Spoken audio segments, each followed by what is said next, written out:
With this week being Thanksgiving for the good old US of A, I thought that we could do a potluck to celebrate the occasion. You bring me your attention, and I bring you a horrible horror movie.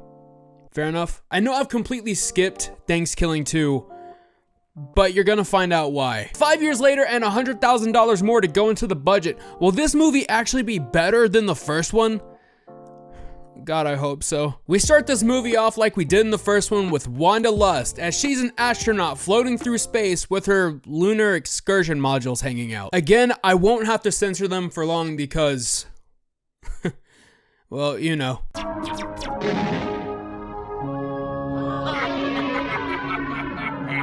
Nice tits, bitch! In space! So you're probably thinking after this short intro, why is this movie a thing? Why is Turkey coming back for revenge? Well, funny you ask that. Well, in this universe, Thankskilling 2 is a thing, and it is deemed the worst film in history. This forced the studio to give every copy the good old ET treatment and completely destroy it all in a landfill. However, one got properly mismanaged by them simply just throwing it in the trash. And now you know why this movie is a thing. Turkey is now a shell of his former self, family man, but he quickly switches back to a psychotic killer once he hears the news about Thankskilling 2. It's implied that this movie is so bad that it actually kills people by watching it. So like The Ring. He then expedites his wife's soul overnight and then has his son join him on this quest to stream Thankskilling 2 to every home in the country. This is probably the laziest damn plot device I've ever seen in any of the movies I've covered. And I thought Attack of the Killer Tomatoes was bad. I thought Rubber was dog shit. This...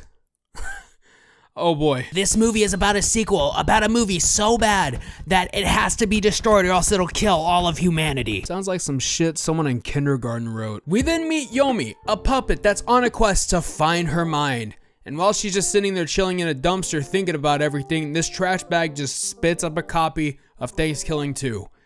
Why? No idea. We're then introduced to Uncle Donnie, and there's not a lot that happens here except that he kind of caves in to Yomi and is like, fine, I'll help you find your mind, and I'll also show you what Thanksgiving is. We then go back to Turkey and Nibbler as they're taking a big seagull taxi. And the animations on this taxi are just fucking puke-worthy. We never thought we'd have a client as oh my god, that fucking animation is horrible. Nibbler won't shut the hell up about anything, so this kind of forces Turkey's hand to drink some sun punching juice and knock him off the seagull. With Nibbler looking like some tomato paste, Turkey calls on Nibbler's soul to help him find Thankskilling 2. Let's play a game. I want you to think of everything that we just seen leading up to this part, and I'm gonna ask you, what's the first thing that pops into your head? Emptiness, meaningless, confusing. Well, yeah, you'd be right about all three. Once Uncle Donnie takes Yomi home, we then find out that him and his friend Jefferson are making a theme park called Thanksgiving Land. The only thing Jefferson is hellbent on is A, wondering if he's gonna get his pike, and then B, wondering if he's gonna be able to do his job effectively at Thanksgiving Land. Do you even want me to be head of security at Thanksgiving Land? I don't want an employee of mine long piking little kids' hands off. Then I can't do my job. Yeah, if I can't lop off a child's hand, then I am physically incapable of doing my job. He then sees a PNG of his pike, but while he's seeing the pike, the rest are seeing him just get completely decimated by Turkey. We then meet Rhonda the Worm with his lovely companion, Muff, and they are tasked to come to Earth to find and destroy the last copy of Thankskilling 2. After some unneeded fluff and multiple music montages, we see that Yumi and Rhonda are dressed up in their finest turkey disguises, and they're going into the furnace, or Turkey Hell. While they're down there, they are tasked to find Turkey and to stop him from broadcasting Thankskilling 2.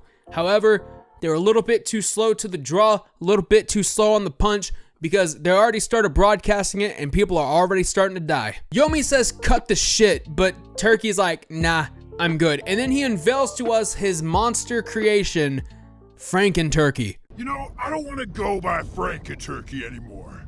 I want to be called Blarth.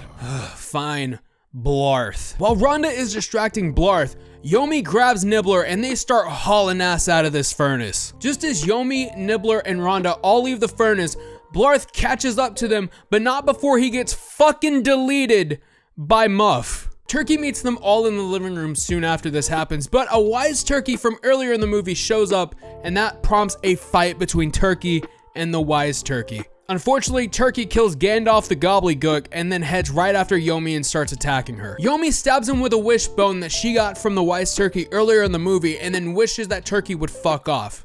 And so he does. Well, kinda. They figure out how to open up the vortex from Muff's brown eye, which, yes, by the way, I forgot to mention that he has a vortex coming out of his anus that they use to do this stuff. Don't ask me why. I don't have any idea. Now it's time to put Nibbler into the vortex and completely finish Thankskilling 2, but Yomi has a change of heart and she sacrifices herself for the greater good. Whatever the fuck that means. The movie ends with Uncle Donnie opening up Thanksgiving Land. Yep. I know I left a huge chunk of this movie out, but trust me when I say this, there was literally nothing you were missing out on that would have helped with the story. This movie had a budget of damn near $112,000, and somehow that didn't make any of it better than the original. Now I have to actually sit down and think about this, because the first movie was pretty straightforward, had a smaller budget so it was more shitty, but it didn't bore me. This movie was just a $100,000 snooze fest. Fuck it. I'm gonna go ahead and put this movie into the absolutely dog shit tier, and I'm gonna keep it there. The first Thankskilling was bad, but this movie was the equivalent of eating something spicy right before you go to bed, and then you keep waking up in the middle of the night with hot sweats and a stomach ache that never goes away. To all my US viewers, I hope you all have a wonderful and safe Thanksgiving, but to everyone else, thank you so much for watching this video and for the continued support on this channel. Make sure to check out the other movies that I've covered in my first time watching series, and make sure that you like and sub to the channel if you enjoyed today's content, and tap that bell to all. I deeply appreciate you, and I'll see you in the next one. Later.